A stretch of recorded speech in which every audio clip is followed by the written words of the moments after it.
Hi all, welcome back to my channel unique kids. ഇന്ന് ഞാനിവിടെ ചെയ്യാൻ പോകുന്നത് ഇതേപോലുള്ള റോസസ്, വിപ്ഡ് ക്രീം വെച്ചിട്ടുള്ള റോസസ് എങ്ങനെ പെർഫെക്റ്റായിട്ടും അതേപോലെ സിമ്പിളായിട്ടും ചെയ്യാമെന്നുള്ള ഒരു വീഡിയോ ആണ്. പലർക്കും, അതായത് ബിഗിനേഴ്സിനൊക്കെ ഇങ്ങനത്തെ റോസസ് ചെയ്യുന്ന സമയത്ത് പലപ്പോഴും ബുദ്ധിമുട്ടുണ്ടാകാറുണ്ട്. ഒന്നെങ്കിൽ ക്രീം സ്റ്റിഫായിട്ടിരിക്കില്ല, അല്ലാന്നുണ്ടെങ്കിൽ മര്യാദയ്ക്ക് ആ ഒരു ഷേപ്പ് കിട്ടില്ല. അപ്പോൾ അതൊക്കെ മാറി കിട്ടാനുള്ള കുറച്ച് ടിപ്സും ട്രിക്സുമാണ് ഞാൻ ഈ വീഡിയോയിലൂടെ ഷെയർ ചെയ്യുന്നത്. അപ്പോൾ വീഡിയോ മുഴുവനായിട്ട് കാണുക. പിന്നെ നിങ്ങൾ ആദ്യമായിട്ടാണ് ഈ ചാനൽ കാണുന്നതെങ്കിൽ സബ്സ്ക്രൈബ് ചെയ്യുക. കൂടെ ബെല്ലൈക്കണും കൂടെ ഒന്ന് പ്രസ് ചെയ്ത് കഴിഞ്ഞാൽ ഞാൻ വീഡിയോസ് ഇടുമ്പോൾ തന്നെ നിങ്ങൾക്ക് നോട്ടിഫിക്കേഷൻ കിട്ടും. അപ്പോൾ നമുക്ക് വീഡിയോയിലേക്ക് പോകാം. അപ്പോൾ ഞാനിവിടെ റോസസ് ഉണ്ടാക്കാൻ വേണ്ടിയിട്ട് കുറച്ച് വിപ്ഡ് ക്രീം എടുത്തിട്ടുണ്ട്. ക്രീമിൻ്റെ കൺസിസ്റ്റൻസി നിങ്ങൾക്ക് മനസ്സിലാവും, നല്ല പാല് പോലെ സ്മൂത്തായിട്ടാണ് വരുന്നത്. അപ്പോൾ എപ്പോഴും നമ്മൾ ക്രീം ബീറ്റ് ചെയ്യാൻ എടുക്കുകയാണെങ്കിലും ഇതേപോലെ തന്നെ എടുക്കുക. ഞാനിപ്പോൾ അരക്കപ്പാണ് എടുത്തേക്കുന്നത്. എനിക്ക് ആവശ്യമില്ല, ജസ്റ്റ് നിങ്ങളെ കാണിക്കാൻ വേണ്ടിയിട്ട് എടുത്താണ്. പിന്നെ നിങ്ങൾക്ക് ഇത് ട്രൈ ചെയ്യണമെന്നുണ്ടെന്നുണ്ടെങ്കിൽ നിങ്ങൾക്ക് ഒരു ടിപ്പായിട്ട് പറഞ്ഞുതരാം. പത്തിരിപ്പൊടി ജസ്റ്റ് അത്യാവശ്യം കുറച്ച് ലൂസായിട്ട് നമ്മൾ കുഴച്ചെടുത്തിട്ട് അത് നോസലിൻ്റെ ഉള്ളിലാക്കിയിട്ട് നിങ്ങൾക്കിത് ചെയ്ത് നോക്കാം. കുറച്ചുകൂടെ നിങ്ങൾക്ക് സിമ്പിളായിട്ട് കിട്ടും. പിന്നെ നമ്മുടെ ക്രീം നല്ല സ്റ്റിഫായിട്ടിരിക്കണം. ശരിക്കും അത്യാവശ്യം കുറച്ചൊരു ടൈറ്റിലായിരിക്കും നമ്മളിത് വരുന്നത്. കുറച്ച് എക്സ്പേർട്ടായിട്ടുള്ള ആൾക്കാർക്കാണെങ്കിൽ കുറച്ച് ലൂസായിട്ടുള്ളതാണെങ്കിലും കുഴപ്പമൊന്നുമില്ല, അവർക്ക് സിമ്പിളായിട്ട് ചെയ്യാൻ വേണ്ടിയിട്ട് പറ്റും. പക്ഷേ ബിഗിനേഴ്സിനാണെന്നുണ്ടെങ്കിൽ അത്യാവശ്യം നല്ല സ്റ്റിഫായിട്ട് തന്നെ നിങ്ങൾ ബീറ്റ് ചെയ്യുക. ഏകദേശം ഒരു 4 മിനിറ്റെങ്കിലും നിങ്ങൾ ബീറ്റ് ചെയ്ത് കഴിഞ്ഞാൽ നിങ്ങൾക്ക് സ്റ്റിഫായിട്ട് കിട്ടും. ചെറിയ ക്വാണ്ടിറ്റിയിൽ നിങ്ങൾ വിപ്ഡ് ക്രീം എടുക്കുകയെന്നുണ്ടെങ്കിൽ കേട്ടോ. അപ്പോൾ അങ്ങനെ ചെയ്യുക. അല്ലാന്നുണ്ടെങ്കിൽ പെട്ടെന്ന് ക്രീം ലൂസാവും. നിങ്ങൾക്ക് ക്രീം ലൂസാവുന്നതെന്ന് തോന്നുകയാണെങ്കിൽ അപ്പോൾ തന്നെ നിങ്ങളത് ഫ്രീസറിലേക്കോ അല്ലെങ്കിൽ ഫ്രിഡ്ജിലേക്കോ മാറ്റും. ഫ്രീസറിൽ മാറ്റുകയാണെങ്കിൽ പെട്ടെന്ന് എടുക്കണം. ഫ്രിഡ്ജിലാണെന്നുണ്ടെങ്കിൽ കുറച്ച് നേരം കൂടെ നിങ്ങൾക്ക് വെച്ചിട്ട് ആ ക്രീം ഒന്നും കൂടെ നല്ലപോലെ തണുത്തിട്ട് വേണം നിങ്ങൾ ആ ഒരു റോസസ് ചെയ്യാൻ വേണ്ടിയിട്ട്. കാരണം ഈ ഒരു ക്രീം ലൂസായി കഴിഞ്ഞാൽ ഒരിക്കലും നിങ്ങളുടെ റോസസ് പെർഫെക്റ്റായിട്ട് വരില്ല. ഇപ്പോൾ ഈ ക്രീം അത്യാവശ്യം നല്ല സ്റ്റിഫായിട്ടുണ്ട്. ഇനി ഞാനിതൊരു അരമണിക്കൂറിനെങ്കിലും ഫ്രിഡ്ജിൽ വയ്ക്കാൻ പോവാണ്. ഫ്രീസറിലല്ല, ഫ്രിഡ്ജിൽ വയ്ക്കാൻ പോവാണ്. എന്നിട്ടാണ് ഞാനിത് ഉപയോഗിക്കുന്നത്. ഈ 2 നോസിൽസാണ് നമ്മൾ പൊതുവേ റോസസ് ഉണ്ടാക്കാൻ വേണ്ടിയിട്ട് ഉപയോഗിക്കുന്നത്. ഒന്ന് നൂറിൻ്റെ 44 നമ്പർ ടിപ്പാണ്. എനിക്ക് തോന്നുന്നു ബിഗിനേഴ്സിന് കുറച്ചുകൂടെ എളുപ്പമാവുക ഇതായിരിക്കും. ഞാനൊക്കെ തുടങ്ങിയ സമയത്ത് ഇതിൽ തന്നെയായിരുന്നു ചെയ്തുകൊണ്ടിരുന്നത്. കാരണം മറ്റേത് എനിക്ക് ഒന്നുകൂടെ വലിയ ഇതളുകൾ വരുമ്പോൾ ശരിക്കും അതിൻ്റെ ഒരു ഷേപ്പ് കിട്ടാത്ത പോലെ തോന്നും. ഇതേതാ കമ്പനി എനിക്കറിയില്ല. ഇതിൻ്റെ നമ്പർ R11 ആണ്. ഇത് രണ്ടുമാണ് യൂഷ്വലി റോസസ് ഉണ്ടാക്കാൻ വേണ്ടിയിട്ട് ഉപയോഗിക്കുന്ന നോസിൽസ് എന്ന് പറയുന്നത്. അപ്പോൾ ഞാനിപ്പോൾ ആദ്യം കാണിക്കുന്നത് നൂറിൻ്റെ 44 നമ്പർ ടിപ്പ് വെച്ചിട്ട് ചെയ്യുന്ന കുറച്ച് റോസസ് ആണ്. അപ്പോൾ നമ്മൾ പൈപ്പിംഗ് ബാഗിൽ ഇട്ട് കഴിഞ്ഞാൽ ആ താഴേക്ക് കുറച്ച് വലുതായിട്ടിരിക്കുന്ന ഭാഗം താഴേക്കും മറ്റേത് മുകളിലോട്ടും വെച്ചിട്ടാണ് നമ്മളത് ചെയ്യേണ്ടത്. ഇതാണ് ഐസിങ് നെയിൽ അല്ലെങ്കിൽ ഫ്ലവർ നെയിൽ അങ്ങനെയൊക്കെ ഇതിന് പറയാറുണ്ട്. നമ്മൾ നെയിൽ ചുറ്റിച്ച് കൊടുക്കുന്ന സമയത്താണ് നമുക്ക് ആ റോസിൻ്റെ പെർഫെക്റ്റ് ആയിട്ടുള്ള ഒരു ഷേപ്പ് കിട്ടുന്നത്.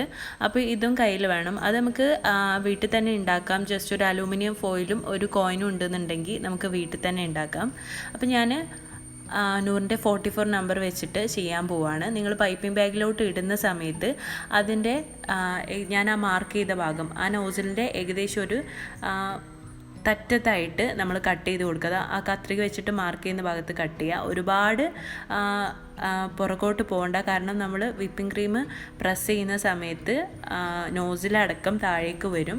അതുകൊണ്ട് കുറച്ച് പിറകിലായിട്ട് അത്യാവശ്യം ആ നോസിൽ ടൈറ്റായിട്ട് നിൽക്കുന്ന പോലെ ആ നോസിൽ അതിലോട്ട് ഇൻസേർട്ട് ചെയ്യുക. പിന്നെ ലൂസായി പോകുന്നതിന് വേറൊരു ടിപ്പും കൂടെ ഞാൻ പറഞ്ഞുതരാം. പെട്ടെന്ന് ലൂസായി പോകുന്നവരാണെങ്കിൽ 2 പൈപ്പിംഗ് ബാഗിനുള്ളിൽ വിപ്ഡ് ക്രീം ആക്കുക. അതായത് ഒരു പൈപ്പിംഗ് ബാഗും കൂടെ നിങ്ങൾ എക്സ്ട്രാ എടുത്തിട്ട് 2 കവറിനുള്ളിലായിട്ട് ഇടുക. എന്നാൽ അത്ര പെട്ടെന്ന് നമ്മുടെ കൈയിൻ്റെ ചൂട് ആ വിപ്പിംഗ് ക്രീമിലോട്ട് വരില്ല. അതുകൊണ്ടാണ്. ഇനി നമുക്ക് ഇത് സ്റ്റാർട്ട് ചെയ്ത് തുടങ്ങാം. ഐസിനയിൽ ചുറ്റിച്ചിട്ട് ഞാൻ നേരത്തെ പറഞ്ഞ പോലെ ആ കൂർത്തിരിക്കുന്ന ഭാഗം മുകളിലോട്ട് വെച്ചിട്ട് ജസ്റ്റ് ആദ്യം ഒന്ന് റൗണ്ട് ചെയ്ത് കൊടുക്കുക. എന്നിട്ട് ഒരു റാ ഷേപ്പിൽ വരച്ചു കൊടുക്കുക. ശരിക്ക് ആ ഒരു റാ പോലെ വന്നിട്ട് വരച്ചു കൊടുക്കുക.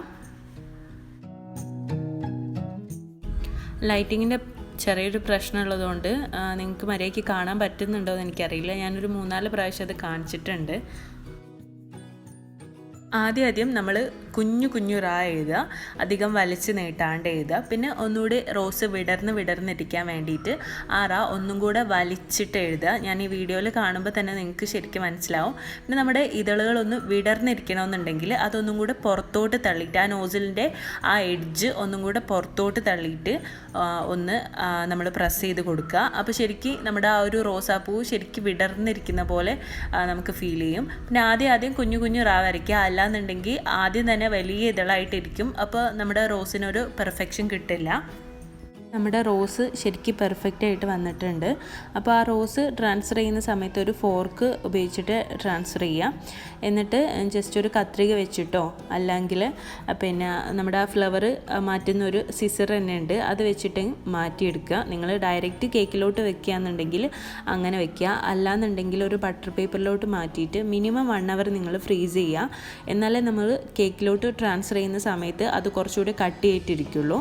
അപ്പോൾ നമ്മൾ ഈ ഒരു ഐസിങ് ചെയ്യുന്ന സമയത്ത്, ആ ഒരു ഫ്ലവർ ചെയ്യുന്ന സമയത്ത് വിപ്പിംഗ് ക്രീം ലൂസായിട്ടിരിക്കും, അല്ലാന്നുണ്ടെങ്കിൽ കുറച്ചൊരു കട്ടി കുറഞ്ഞിട്ടാണ് ഇരിക്കുക. അപ്പോൾ നിങ്ങൾ എന്തായാലും ഫ്രീസ് ചെയ്യണം, അല്ലാന്നുണ്ടെങ്കിൽ നിങ്ങൾക്ക് കുറച്ച് കഴിഞ്ഞിട്ട് കേക്കിലേക്ക് സെറ്റ് ചെയ്യുന്ന സമയത്ത് അത് എടുക്കാൻ കിട്ടില്ല. ഇനി ഞാൻ ഒന്നും കൂടെ അത് കാണിച്ചു തരാണ്. സെയിം മെത്തേഡ് തന്നെയാണ്. പിന്നെ നിങ്ങൾ ഓരോ പ്രാവശ്യവും ഫ്ലവർ ചെയ്ത് കഴിഞ്ഞിട്ട് നമ്മുടെ ആ ഒരു ഫ്ലവർ നെയിൽ ക്ലീൻ ചെയ്യുക. ഒരു ടിഷ്യൂ പേപ്പറോ അല്ലെങ്കിൽ ടവലോ വെച്ചിട്ട് ക്ലീൻ ചെയ്യുക. കാരണം എന്താണെന്ന് വെച്ച് കഴിഞ്ഞാൽ നമ്മൾ ആ ഫ്ലവർ മുഴുവൻ വരച്ച് കഴിഞ്ഞിട്ട് എടുക്കാൻ സമയം നമുക്കത് മരയ്ക്ക് എടുക്കാൻ പറ്റില്ല, അടിഭാഗം വൃത്തികേടായിട്ടിരിക്കും. ഇനി ഞാൻ അതേ വലിയ നോസിൽ R11 വെച്ചിട്ട് ഒന്നും കൂടെ കാണിച്ചു തരികയാണ്. സെയിം മെത്തേഡ് തന്നെയാണ്, പക്ഷേ ഒന്നുകൂടി ക്ലാരിഫൈ ചെയ്യാൻ വേണ്ടിയിട്ട് ചെയ്യുന്നു എന്നേ ഉള്ളൂ.